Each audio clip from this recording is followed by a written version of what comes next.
Okay, well, we're a little bit after 3. We have a number of attendees that are here, and the number is growing. So I want to get started. Welcome, everybody. We are live on Facebook right now. Okay, so we're doing Facebook Live, and I do intend to record this event in all of its quarantine glory, with dogs and kids and whatever else might pop up, and then make it available later on our YouTube channel. So aside, of course, from our panelists, your identity will only be revealed if I recognize your question and your name is called. But anyway, I just need to say that if you have a problem with participating in something like that on Facebook Live, or for it to be shown afterward, now would be the time that we wouldn't want you to. Now would be the time to exit. Praying that everyone is well and stays well. I'm not a medical expert by any stretch, but it looks like social distancing measures are working in the battle against coronavirus in DuPage. I don't know if any of you go to that Illinois map and you can kind of hover over the zip code and see the number of, I mean, I try not to obsess on it, but I'm really happy to see very low numbers out, where we're doing business. So your safe practices and stay-at-home measures are working. So thank you. And from the looks of the news feeds in the last hour, it looks like we're going to get another few weeks. So keep up the innovation and keep up the positive attitudes. I spoke with several top agents from around the county today who had new listings being scheduled and closings being scheduled, and they're staying busy. So that's great to hear. I have one announcement that I want to ask for your participation, and some of you I know I've asked already. I've had a good amount of responses, but certainly can accommodate more participation for DuPage Real Producers June issue, which is going to be 100% Realtor created content. So really want the community to come together to create a piece of art and history. So typically we do 3 or 4 Realtor features that our writers write and our photographers will take the picture. But I'm asking realtors who are willing to share their quarantine experience to write like a roughly 250-word journal entry and send in a photo depicting your life right now. So this is all about your experience and your feelings, whatever they may be: love, longing, loss, hope, fear, or, as I'm seeing a lot on social media anyway, the humor that a lot of us have discovered during this very difficult time. So we want to know how the COVID crisis has affected you. I have received, I have a number of entries, still have room for more, but I've received some beautiful poetry, pictures of agents and their kids, some things that are funny, some things that are professionally related, folks not used to suiting up, with a mask and gloves to go into a home. So whatever, however it is that this has affected you, and so the picture can be serious, can be humorous, can be creative, whatever. The higher quality, the better. If from a cell phone, try to make it from a great camera, but it doesn't have to be perfect, and I'll edit everything. So 250 words in a pic. If you could send it by next week, that'd be awesome, because I have like 8 days to get my June pub done. So get it in. So we're super blessed today to have 3 of DuPage's top broker owners with us as panelists to share their experience, to share their wisdom with us. Caryn Prall of Keller Williams, Tim Binning of RE/MAX, and Brian Kwilosz of Real Estate Partners. And in a minute or so, I'm going to ask all of our panelists to introduce themselves and tell us about themselves, their background, their brokerages, the number of agents that they oversee, and a little bit of intimation from them on Thursday, April 23rd, 2020, and what's happening. And then we'll get to the questions. But before we do that, and I'm not sure how much longer Brian is president of More, but he is currently president of Main Street Organization of Realtors. So I asked Brian just to give us a little bit of an update from More. Take it over for a few minutes, Brian. What's going on today? First of all, thanks, Joe. Thanks for having me on here for both, dual agency, if you will, for being on here as a broker owner to contribute to your panel. I'm honored to be included with both Caryn and Tim. But also as a representative of Main Street. So Main Street has been doing a lot of things to make sure that we're relevant and available for our members. And I'll real briefly go over some statistics that we've been following, but I wanted to talk about some resources that are available to our members as well. So make sure that if you are looking for any specific information, so Main Street has on our website, succeedwithmore.com, we have a COVID-19 page on there, which we are updating not only daily, but within each day to make sure that we have up-to-the-minute resources available for links to national, Illinois, and outside links to make sure that we have all the information available for you. So check that on a regular basis. There are resources on a national level that we just did a webinar about 10 days ago or so with some advocacy members from a national, state, and local level. Our government affairs directors from all levels were on there, and I moderated that just to showcase what the Realtor organization is doing for our membership.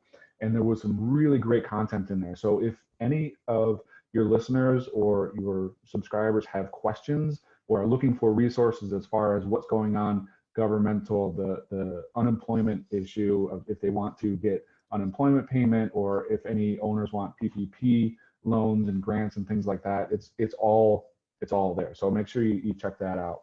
Our staff is working from home. We're fully staffed. Our phone system has transitioned, so our staff is able to handle all the calls. They're currently fielding probably about 300 calls per day.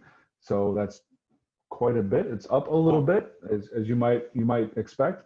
And we're also available, and the offices are open, or the office in Downers Grove is open by appointment. So if there are central lock issues, or if you need anything specific, give a call, set up an appointment, and you can do a one-on-one appointment with that. So above that, NAR has released, and I want to make sure that everybody's aware of this, because Caryn and Tim, I know you guys have been pushing this down on your agents and people that you deal with.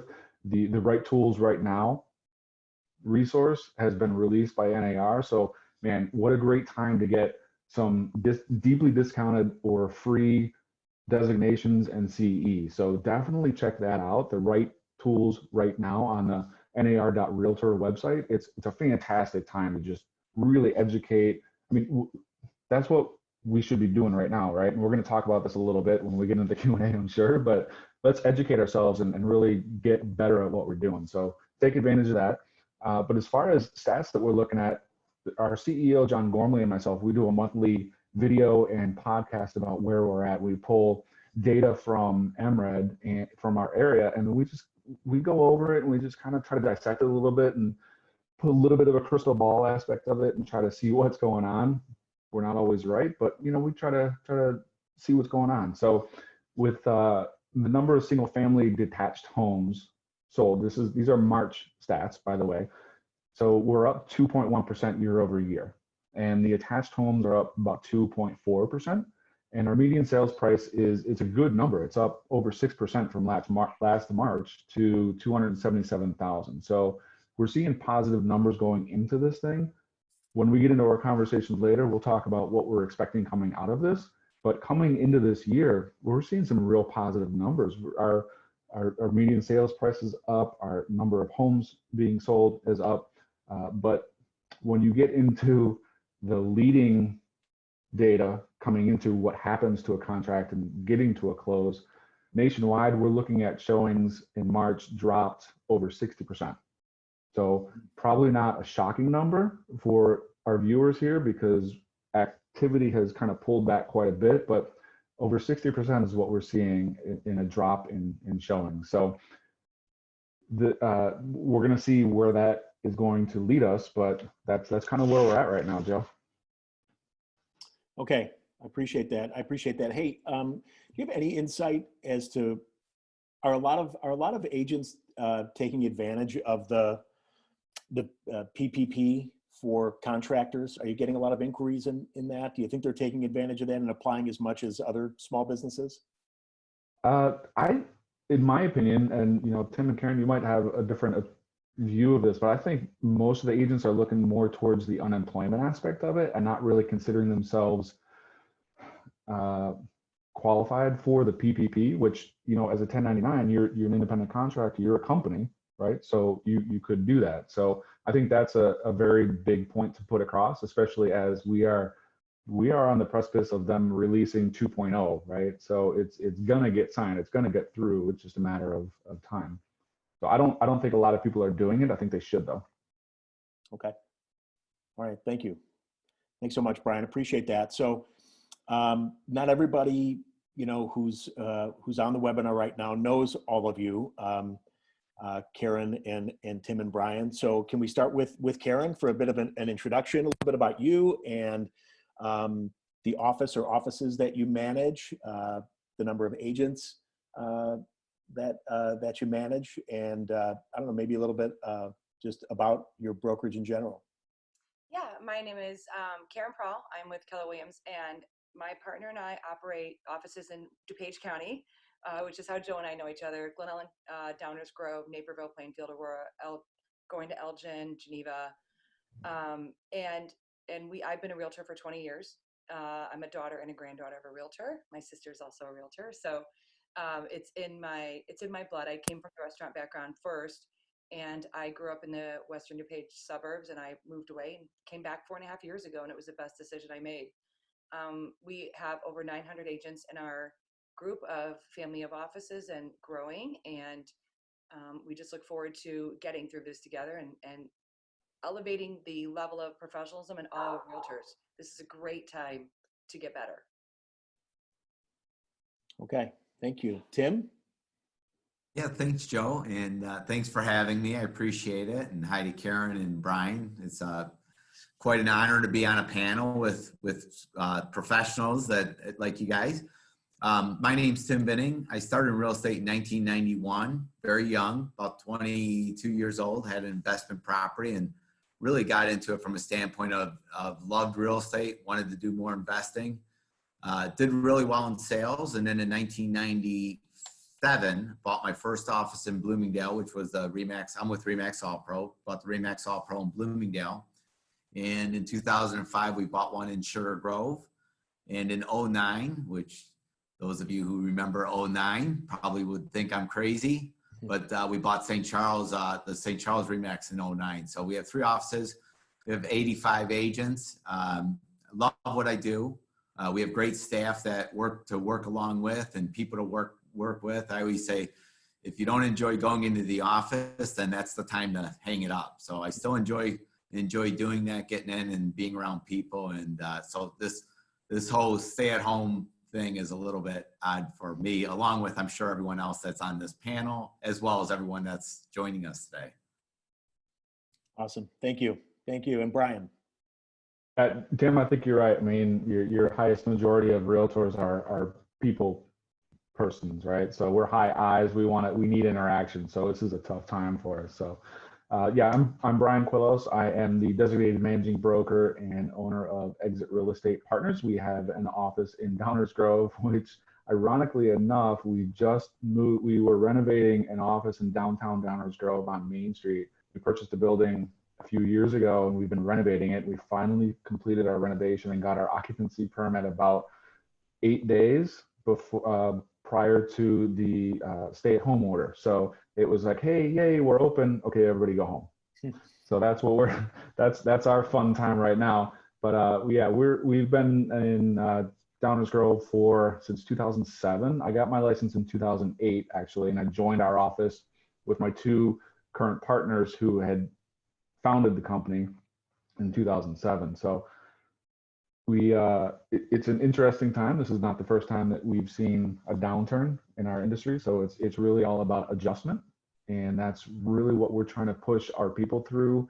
And anybody that I come in contact with that we support, that we coach, that we help and train it's adaptability. And you need to be able to adjust to what the market is allowing you to do and move forward with that. So with our office, we have 1 office. We have about 47 agents that we're currently supporting, and we hope to grow that in the future. But that's where we're at now. Excellent. Thank you, all 3 of you. Thank you so much. So for about the last week since we made this panel known, I've been processing some questions from registrants. Some have sent them through Facebook, some have sent them through email, or and so what I want to do is I just want to direct the questions to one of our panelists to start, but then I'm just really looking for discussion because I'm sure all three of you have different takes on everything that's going on. We'd love to get your point of view on everything. So, Caryn, if it's all right, I'd like to start with you. As realtors have had time to analyze their P&Ls, right? I heard that a lot 4 or 5 weeks ago. All right, you're at home, start cleaning everything out. Take a look at your credit card statements, and realtors are analyzing their P&Ls. What expenses are you seeing them cutting and probably never spending money on again? And what expenses, if any, are they adding? They're cutting internet lead generation because there's a reason why Redfin laid off 41% of its workforce, right? Because those are transaction agents aren't going to make it through a shift. They're just not. Relationship agents are going to make it through a shift. Because when we're in a crisis in a pandemic, people are looking for leadership in their community. And that's what a realtor is. My mom was always Pat the realtor in our South Wheaton subdivision, and everybody knew her. And so when there was a question about economy, housing values, mortgage rates, insurance, anything, they went to her. And so growing up in that environment, I know that a realtor is a community leader. And so when you're trying to encourage strangers to do a transaction with you and earn their business, they don't have a relationship. They don't have that trust. They don't have that one-on-one relationship. They're looking to the people that they know, that they're in relationship with, and that they trust. So I think that is the first thing that is gone. And we coach a lot on expenses. Obviously, P&L, we should be at a 40% profit margin in your business. It's not about what you earn. It's about what you keep. And, there's 3 ways to look at it. We talked about this yesterday. We do 850 Zooms a day with our agents.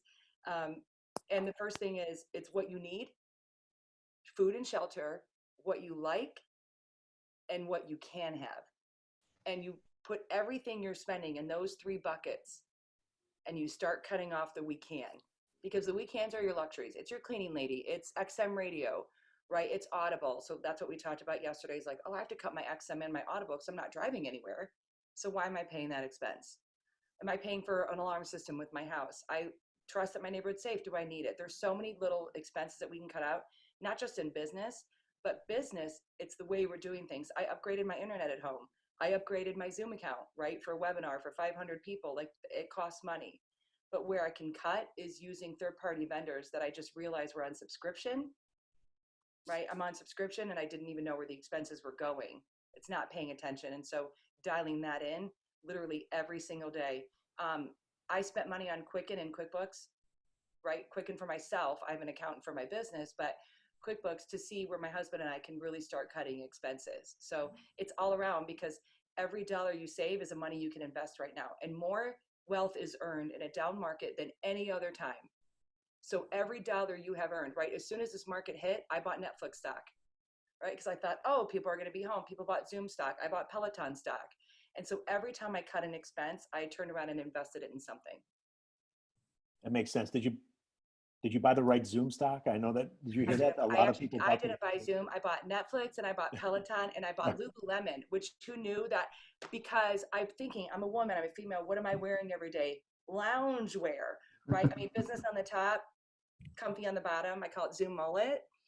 And so I bought Lululemon, and it's killing it right now without a retail store.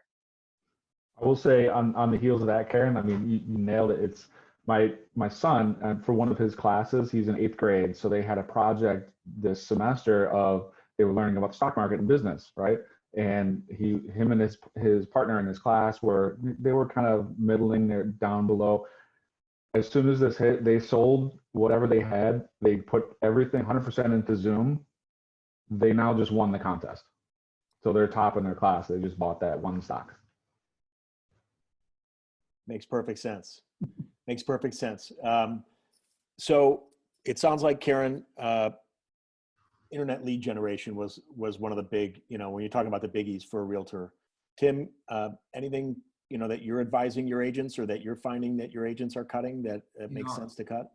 I think internet lead generation is one that a lot of agents are considering cutting if they haven't cut. We're not really focused on cutting the expenses as much as we are just trying to encourage them to get out and not get out, but to make sure they're communicating with their database. We're big about, you need to be the positive voice in the industry. So, I'm sure a lot of buyers or potential buyers and sellers are sitting at home thinking nothing's selling. So we're encouraging them to have those conversations with their database, not so much to call to ask them if they're thinking about selling or buying, but just to call to see how they're doing. And we're encouraging them just to use the tools that are free anyways, which is your phone, right? Mm-hmm. And so that's what we're seeing right now. That makes sense. That makes sense.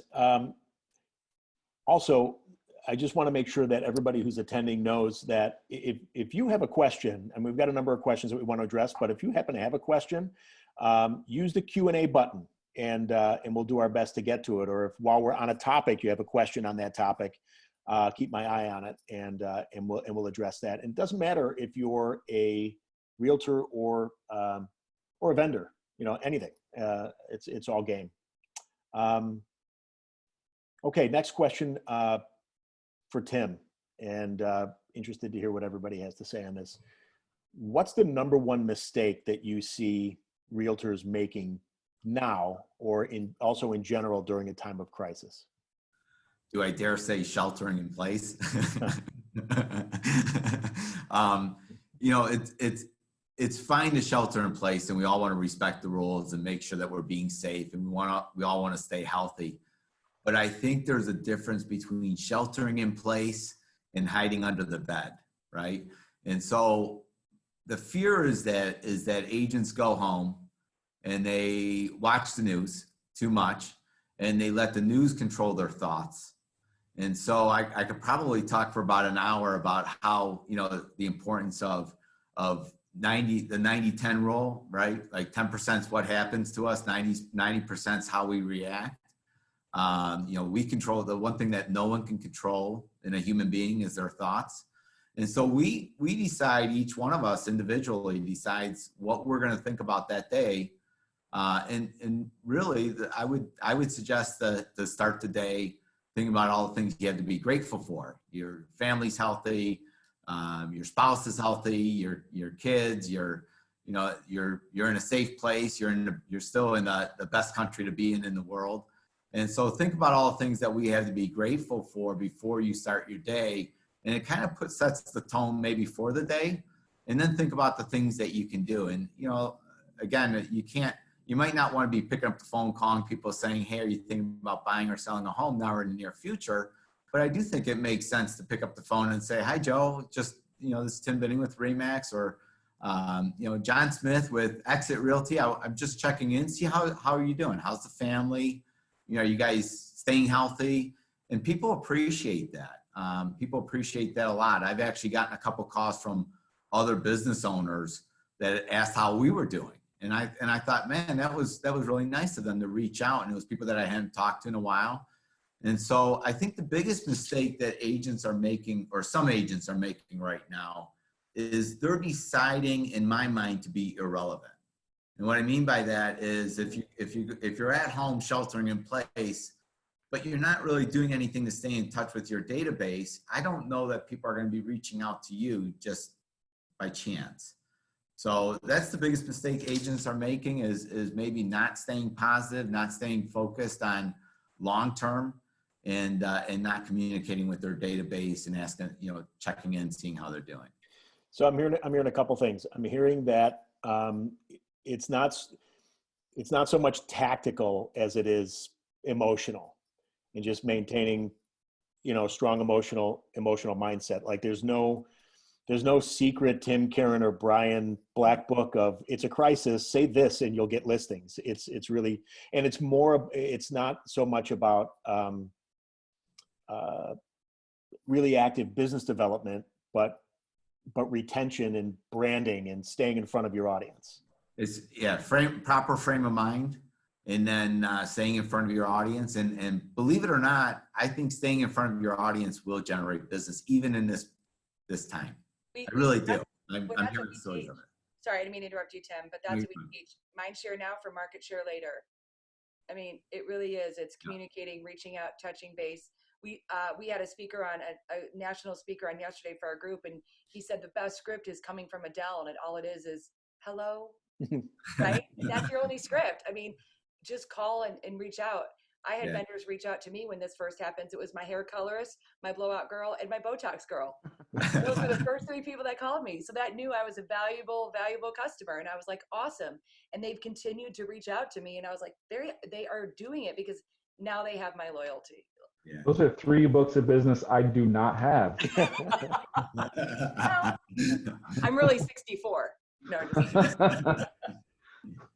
That's I couldn't agree more, Tim. I think you nailed it, and Caryn as well. It's about the relationship. It always has been, right? And if we're doing it right, it always will be. And that is what makes the realtor irreplaceable, right? The transaction is one thing, and the transaction ultimately is easy and can be done by anyone or anything. It's we are the emotional support animal for our clientele, right? And no bigger time now, or no bigger time than now than ever, right? It's our people are, you think about the anxiety that you have when you're at home with your family, multiply that by 10 by anyone who's thinking about buying or selling right now, because they don't know what's going on and there's no resource for it other than their realtor. So exactly the same thing. The biggest mistake is the 2 of them, I will say. One is exactly what Tim was saying, is you're not investing in your relationships enough right now. You're hiding under the bed, and you think that it's going to be a mindset shift, right? So people think, I don't want to bother people or come off and have them feel like I'm being salesy and trying to sell them something, right? So you need to shift that and think that I'm offering a service and I'm here to help, and I am a resource for you. I don't care about selling your house right now. I just want to make sure you're okay and make sure that your people are okay. And if anybody in your sphere needs something, just let me know. I'm here for you. And that's the dialogue that we need to make, not just now, but always. That's what we need to come across as trusted advisors and realtors. And the other part is advertising and marketing. This is not the time to pull back. This is the time to pour in, right? So you need to, and doesn't have to be money going into it, but it means expanding yourself. Don't be a secret agent. Get yourself out there and be a resource for people. Gosh, this spurns like 10 questions for me. And it makes me think of, because honestly, I mean, there are some agents who are really focused on one zip code, or even sometimes one subdivision, but one area. And there are some that they'll take listings in 5 different counties. How is this? This is really different play for those two agents, right? Because it seems like the one who's really planted in that one area could be easier for them to reach out locally and be that realtor, Caryn, that you were talking about, that pillar of the community.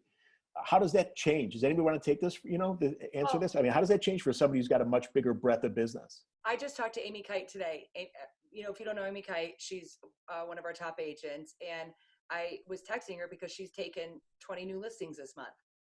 And I said, congratulations, like you're really on a roll. And she said, I got to be honest, like it is rolling in, but it's also been work leading up to it. And so when you're coaching, double down in your drips, double down in your communication. Brian is right.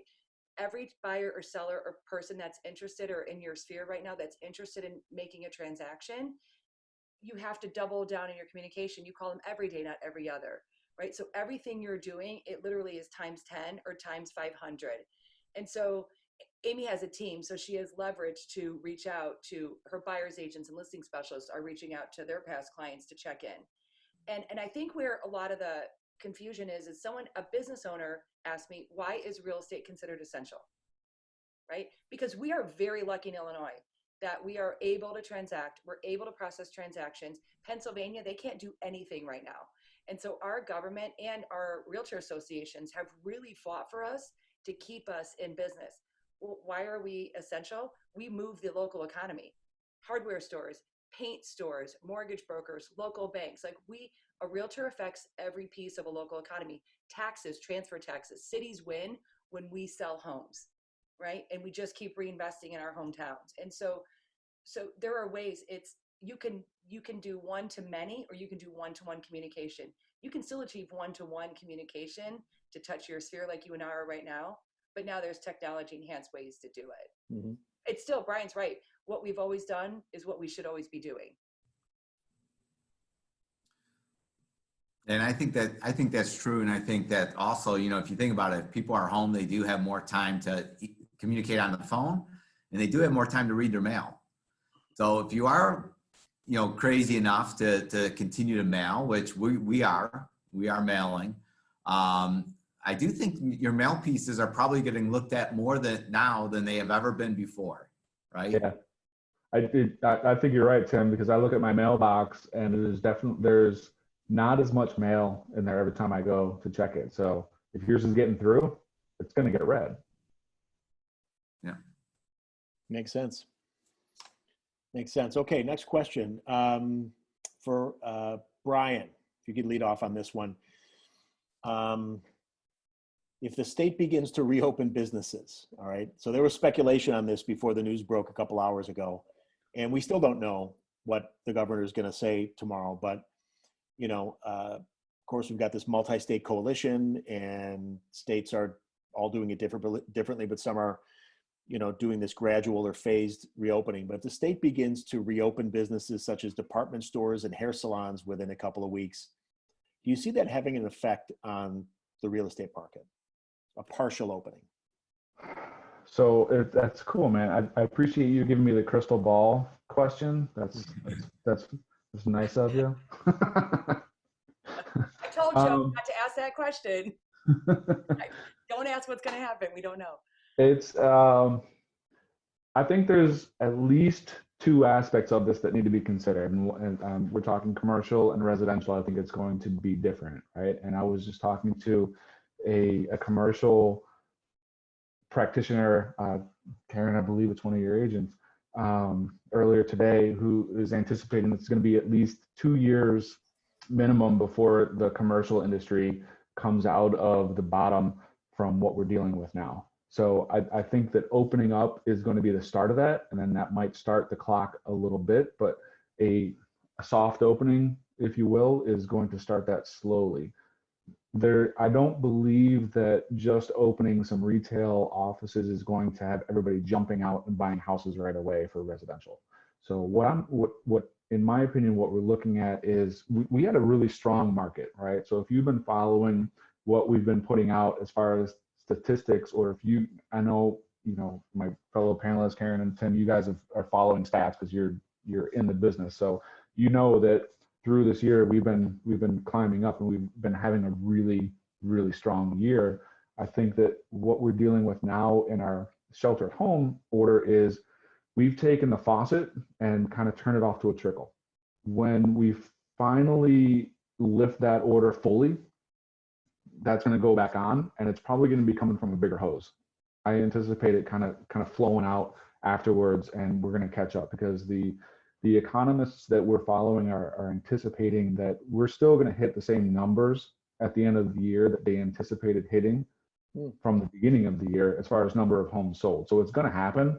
It's just not going to happen in the next 45, 60 days, but it's going to catch up after that. So we're going to have a late spring, and we'll catch up from there. So it's just going to be a matter of putting in the work now to make sure that we're making it happen later. Okay. What do you guys think?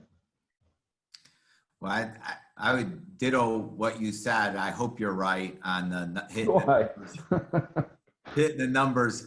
You're a bigger optimist than I am. Hitting the numbers for the end of the year. I hope that happens. But I've been comparing it almost to like a fall winter market right now. So if you think about the mindset of the buyers and sellers in a fall winter market, November, December, October, where you get some people, when you're talking to them, they say, you know what, I'm going to wait until after the holidays. And what do we tell our agents to do? We say, get on the phone, because then you're going to have a list of people that want to move when the holidays are over and the first of the year comes.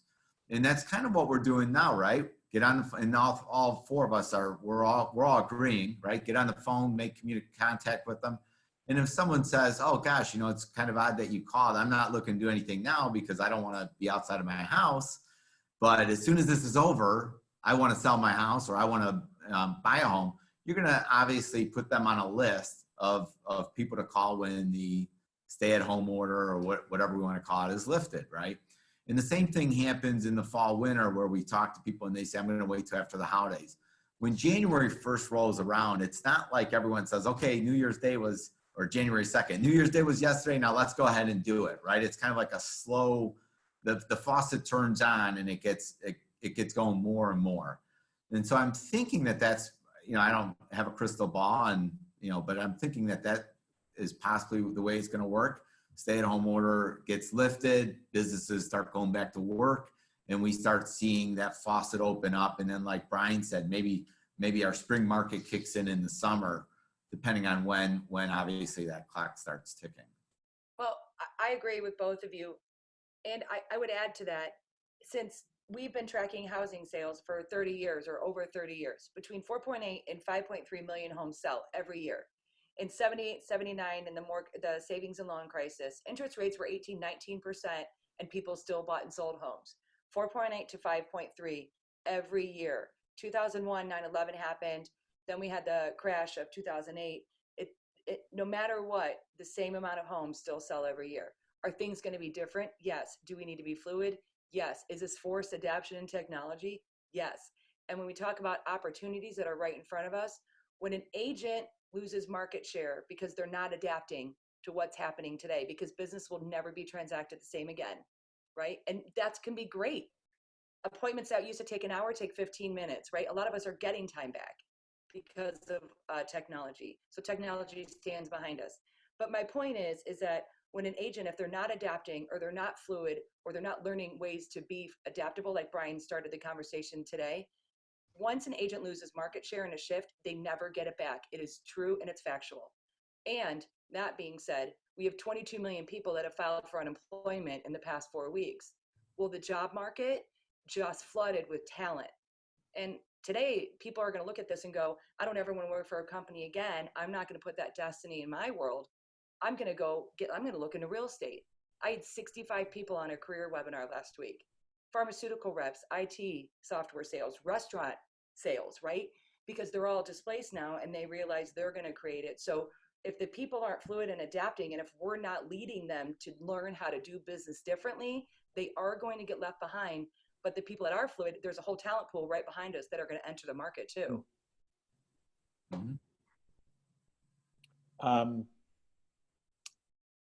All great points. So is it safe to say that most of the folks right now who are listing their homes are these folks who are doing it out of, I know you don't know this. I'm just wondering if there's any data that bubbles up to you folks that are, that are in leadership. Are the folks who are listing their homes, is it more out of necessity? Is it more folks who are downsizing or they're busting out of their apartment and they have to buy the townhouse or starter home? Yeah, I think what you're seeing now, and I see Caryn and Tim nodding, that it's people that are selling their properties now are people that need to sell a property. They need to make a move, whether it's marriage, baby, job, death, whatever it is. There's definite necessity. If it was a convenience factor, those people are pulling back a little bit. And we're fortunate to have an MLS in our area who has worked with us and adjusted their regulations to have, if you have a listing and you put it into temporary status, they're halting the market time on that, so you're not going to get hindered by that in the future. So that's an option. But yeah, I think it's people who need to go right now are the ones that are active in the market. I mean, you guys are probably seeing the same thing, yeah? Yeah, for the most part, I would agree. It's not, people aren't just saying, oh gee, I'm thinking about selling, let me put my home on the market. But so is it a little micro buyer's market right now? Ooh, I don't know that I would say it is. I haven't seen, it's kind of odd because you're not going to get sellers, or at least we're not seeing it where sellers are dropping their prices drastically. Because I think sellers might have a mindset of, why would I? Is it really going to help? Right. So I'm not seeing that it's a buyer's market. We've had multiple offers on properties in the last 2 weeks, which is crazy. I know it sounds crazy, but we have. And so, no, I don't know that. I think it's still a balanced market at this point. Yeah. So question for you guys, for buyers that you're seeing, so Tim, you were saying multiple offers on listings. So the buyers that you guys are seeing, and this might be an unfair question, but are you seeing those buyers? Are they buyers that don't have non-contingent buyers? Are they renters that are coming in, or first-time buyers? Is that what you're seeing more of? It's both. That we're seeing non-contingent, we're first-time buyers, and then we are seeing move-up buyers that sold their home and they have to, this all changed very quickly. Mm-hmm. So about 5 weeks ago was when this started. And 6 weeks ago or 8 weeks ago, we would all be laughing if we were told that we were going to be on a Zoom meeting between the four of us, right, conducting this. And 8 weeks ago, we would have thought we were all nuts. So this has gone very fast. So if you think about it, homes went under contract in the beginning of March, middle of March, even the end of March, and those people do have to move. So leases coming up, those people have to move. So you got the first-time buyers. I agree with all of you. Like my mother, she's moving into a retirement community. We have to sell her house to get the money to, so she can move on to her next phase in her life. And so I'm finding that the 300 to 400 ranges are flying off the market up to 400. That's where we're seeing offers. And it's really important to talk to people about list price, original price to sales price. If you're pricing it right the first time, to getting it sold, because the buyers are ready to buy that are looking. I agree with Tim. It's like fall, winter, right? It's quality over quantity. And think about how we can elevate the experience for a seller. What are we doing right now? Only fully pre-approved buyers are allowed in the home. We're taking measures that's giving better service to a client, right? And so I hope that when I was talking about elevating, let's raise that standard, that's our new standard moving forward. Let's not waste time. Let's be efficient. Let's keep people safe. And so a lot of people are selling their $300,000 to $400,000 house and going into a $500,000 house because interest rates are still low. Mm-hmm. Where I see a huge slowdown in contracts falling out is the 8 to 100 and above, because a lot of people that bet on the stock market lost a lot of their wealth, and that was a consideration in qualifying for a loan. And so they no longer qualify. And obviously the 22 million people that filed for unemployment does not help people qualifying for a mortgage, right? And so that fallout has been tremendous. But I think that the entry level home and middle buyer, the market is ripe. I just had an agent put their own house on the market today for $300,000, and they have 7 showings today. I mean, that's your sweet spot. The other thing that's interesting, Joe, is that so right now we have several transactions where they fell apart. They didn't fall apart. They got postponed because the lender did a last minute verification and found out that the buyer's hours were cut, or their job was or they were furloughed. And there's several deals that are still together, but not closing, that are going to close once they go back to work, and where the sellers are being patient because they think maybe that's my only option. And I do think that that's going to be a nice little jolt that we will get, because obviously when someone sells a home, typically they're buying another home. So I think that that'll help too. Okay. All right, great. Thank you. So this one's from Caryn. This is from a veteran agent. I've used pretty standard photography for the last few years. Are pictures and videos made from still pictures still a good way to market a home? It's a good way to start to market the home, but technology, Matterport, has never been more popular.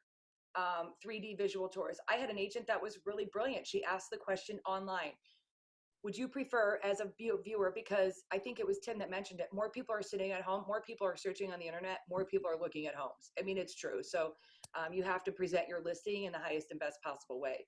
For me, it's look at something different. Let's do a single property landing page with the kitchen as the first photo, right? Because that's allowed. And let's attract people in. But Matterport and aerial and drone photography has been a huge, huge win. Amy Kite's always done it on her listings. And now we have agents that is a standard practice for them. And Matterport has been amazing. The technology, I wasn't a huge fan a few years ago of Matterport. I was like, this is clunky. It doesn't move right. Like, I'm not a big fan. but now it has increased so much and people are responding really well to it. And that's a trackable view. You can see when people are jumping off it. So you can understand the metrics behind of the insights of what a consumer is looking for. And that's obviously an added expense, and that's just something that the realtor just has to absorb now. Yeah, and most of the times they can create the still pictures out of it, but that's an investment. But what a realtor's not doing is driving time, spending their time. They can use their time more effectively, that they're getting that value right back. Okay. And in addition to it being an added, yes, it is an added expense, but to that point, the photographers and the photography companies understand that this is a needed resource right now, and it is an in-demand resource right now. So they are approaching and adjusting their price schedules. So it's not as cost prohibitive as it may once have been for agents. So it's definitely something, Caryn, you're right. I mean, that's a great start, but you need to be ahead of the game and start doing the 3Ds, start doing virtual. We can't do open houses, right? That's illegal right now. So the virtual open house, that's a great start. If you want to walk through your property with a camera and show it off to anybody, that's great. But the Matterport is a fantastic way to just allow technology to do that for you. Yeah, agreed. Okay. All right, great. So incidentally, actually, somebody suggested this next week. So a week from today, our DuPage Real Producers Zoom Mastermind is going to be all about photography. We have 3 great photographers who are preferred partners in the publication, and they are friendly competitors, and they'll be on the panel. It's going to be all about real estate photography and the technology that's coming on there. So great suggestion. That's important. I'm glad to hear that, because a lot of agents would benefit from it. Yeah. So Cool. we're all a fan of professional photographs, right? And we're also all a fan of scanning through the threads and the memes of, hey, here's some real estate photographs that we came across that are sideways, blurry, have a naked person in the reflection, right? I mean, get rid of your snow pictures. Like, it's time. Right.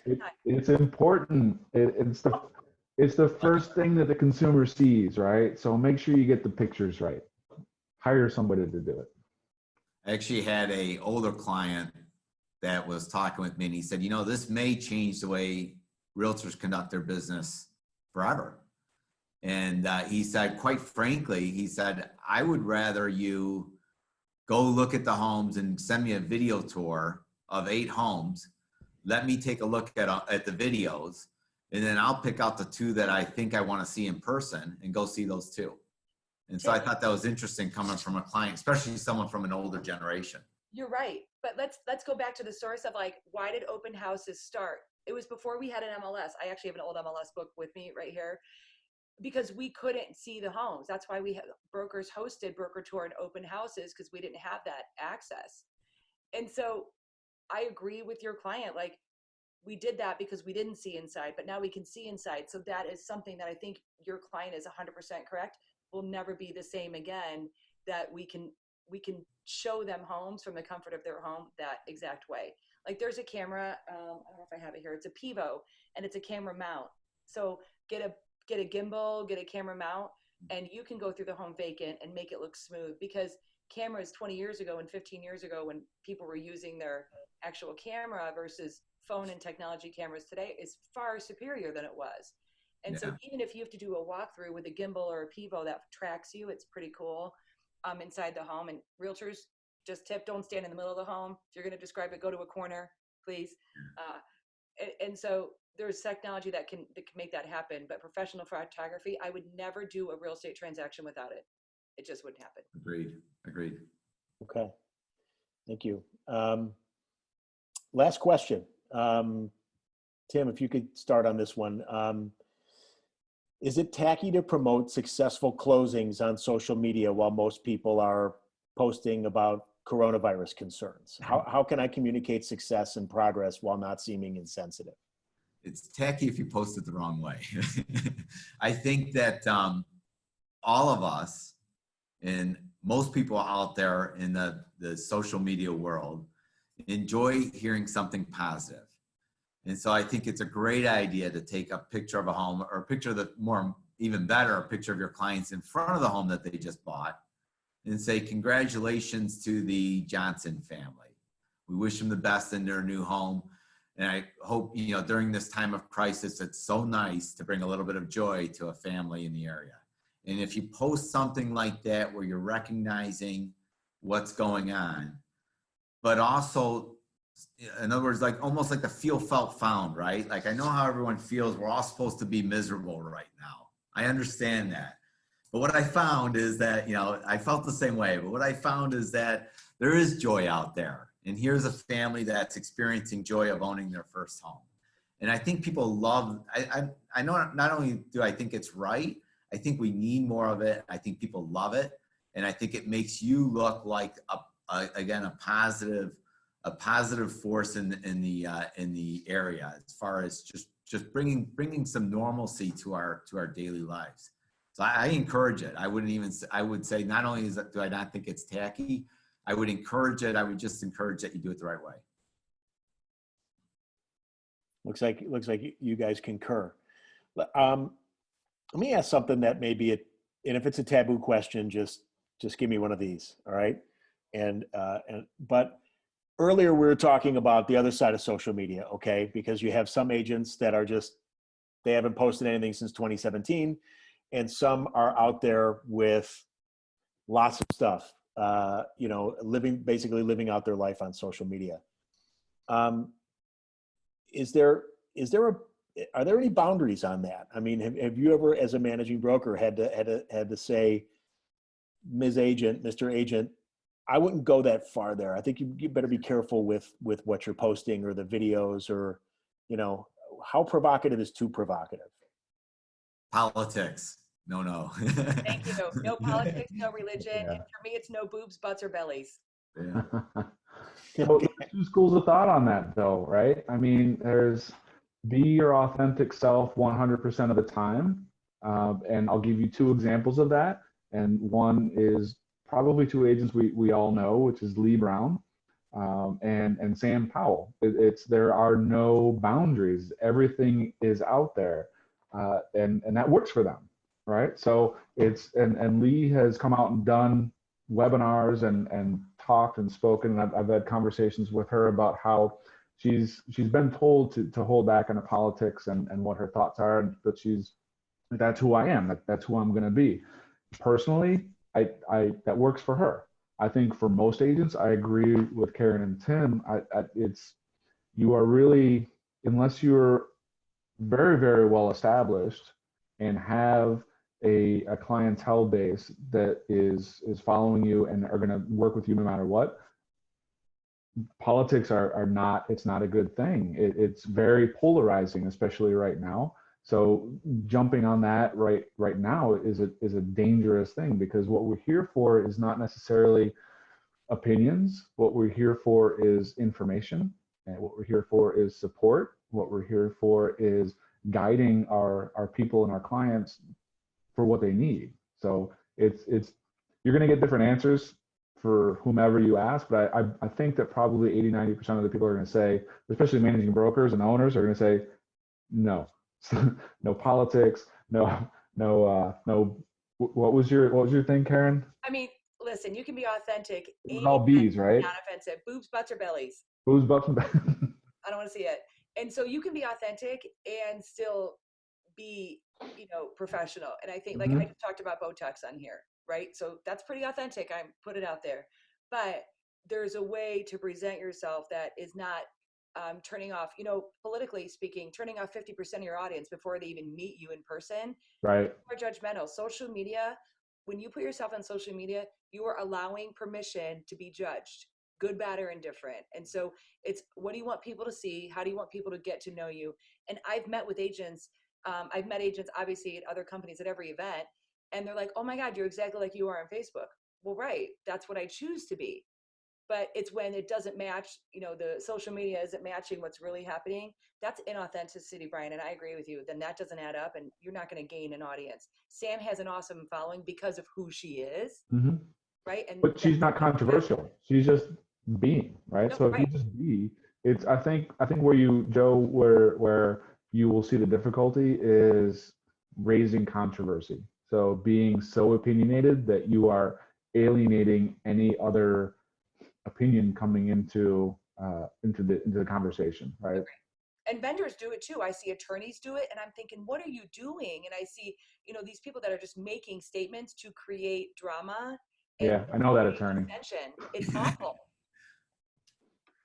We see more things where someone's posting photos of things they shouldn't be posting, not boobs, butts, and bellies, but toilets or don't ever show your home this way, and they're posting a picture of another person's home. And we're like, an agent just should not be doing that. Yeah, so then you get into ethics. Yeah, I saw last week a photographer said, always use professional photography. Never allow photos like this to be posted online. I thought, man, that's just a bad idea. So, you do have to remember that once you start using social media to hopefully gain business, that you do have to follow the rules and regs of when you post a listing, having your company name on there, things like that I think sometimes agents forget about. So I think it goes back to what you've all touched on in Caryn. I think you started with that the realtor is a leader in the community, is a pillar of the community, and it's a noble and it's a dignified position to be in. And so you can be yourself, but I think kind of the thread I'm hearing is be dignified. Dignify the office of realtor, dignify the position. And let's elevate it. Right. Dignify it, elevate it, and you take your practice and your brokerage, rises with you. All right. This has been great. And I want to add something too. And I said this to you, Joe, when we've talked, and I talked to Scott Parker from John Green a lot. I consider him a friend, and I talked to, we are not competitors. We are colleagues first, no matter who we affiliate with. We all are realtors. And so it's our job to work together, because our goal is to get the sellers to sell and the buyers to buy if that's what they want to do. And it's to reach that goal and help everybody get there. And so I think this panel was awesome because it creates more community that we can all stick together, because having those relationships is vital. So thank you. I agree. That's what I'm trying to say. Yeah. We're in a unique industry where our competitors need each other. Mm-hmm. Right. And it's unique, and it's neat, because you want to work well together with the other brokers in the area, and have those relationships so that when there is an issue, you can pick up the phone and solve it. Right. So that is nice. Awesome. It's so much better when you're doing a transaction with someone that you know, right? It makes it better, not only for us interactively, but for the clients as well. It's just a better experience. So, I agree. It's an abundance mindset ultimately, right? There's enough for everybody. Yeah. Let's all have fun doing it. Yeah. Cool. All right. Well, that was fantastic. We're right at 4:00. So the timing was really great. Thank you so much, Caryn and Tim and Brian, for taking the time out of your busy day to share your wisdom and to take part in the DuPage Real Producers community. Well, we're grateful for you too. Thanks. Thank you. Thanks, everybody. Thanks, All right. Joe. Thanks, Caryn. Thanks, Tim. Appreciate it. Thank you. Thank you, guys. Bye-bye. Bye.